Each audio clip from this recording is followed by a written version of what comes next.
Welcome to FJ's Trainer School.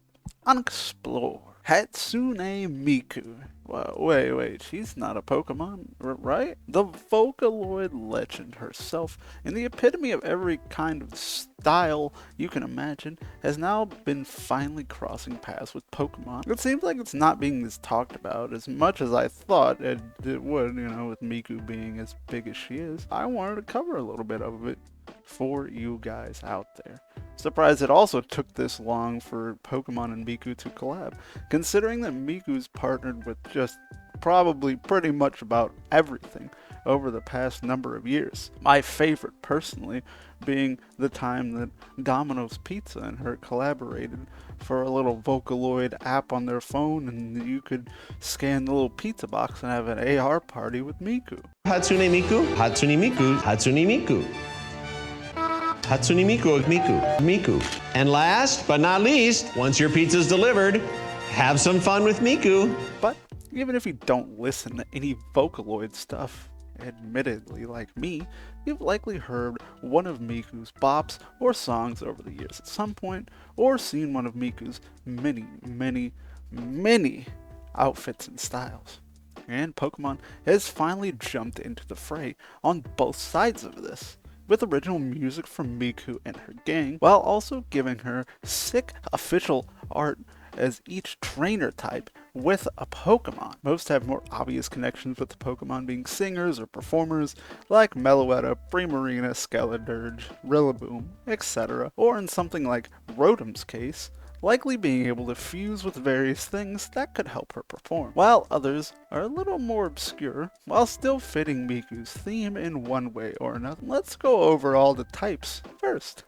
We're going to go over them in the order they were revealed to us, from 1 to 18, there are 18 types. Psychic type was Alouetta, Grass type, Rillaboom, Fire type, Skeledirge, Water type, Primarina, Electric type, Rotom, Normal type, Chatot, Ice type, Lapras, Rock type, Aurorus, Ground type, Flygon, Flying type, Altaria, Fairy type is Jigglypuff, Bug type is Kricketune, Poison type is Toxtricity, Ghost type is Mismagius, Dark type is Obstagoon, Steel type is Jirachi, Fighting type is Sirfetch'd, and finally, Dragon type is Miraidon.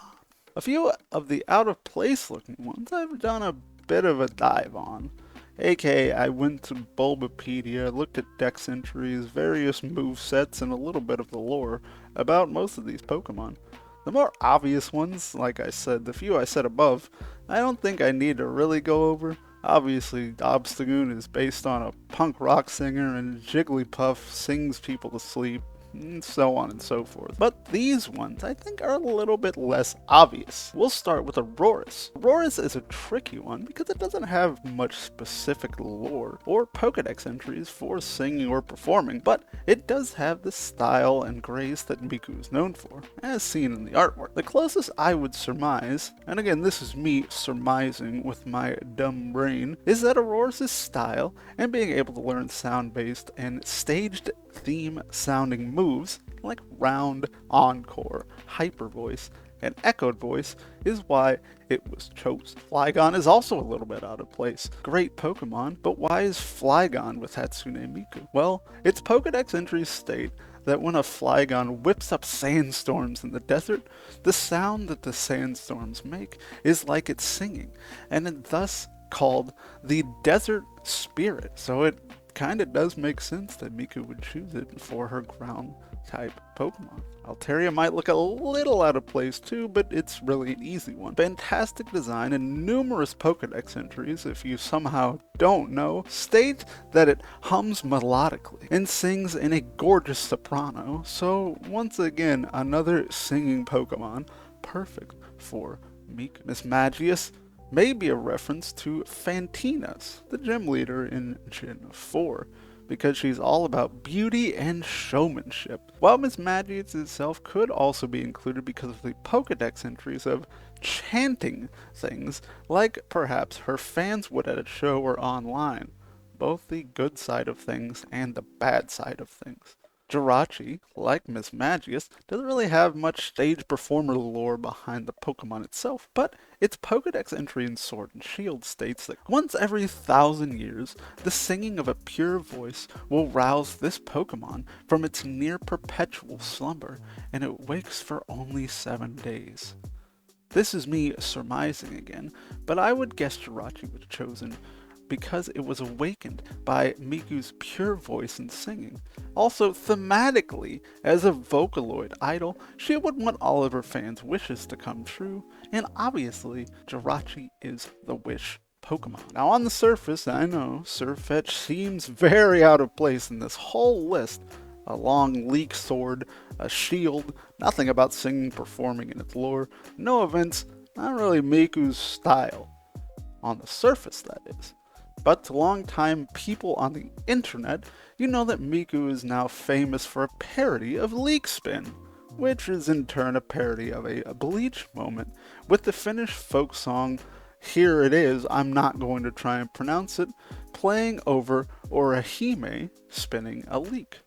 And even as recently as 2018, Miku was featured in an episode of the anime Dropkick on My Devil, where she has her leek slash green onion stolen away from her. Finally, Miraidon is another tricky one. It doesn't really learn any singing or stage theme moves, and in a bit of lore we've been told so far, it doesn't mention singing or anything of the like either. So here's me surmising one last time that it's the most robotic and futuristic Pokemon on this list, and Miku herself has always been that futuristic Vocaloid being, coming back to sing and, try and make us happy and all that, idol stuff. We have to learn about how Miku's feeling and thinking through her looks, how she dresses, and her music and what she sings, rather than actual emotions, much like we have to gather how Miraidon is feeling through its expressions that are really confined to its eyes. This whole Pokemon and Hatsune Miku collab is still going on,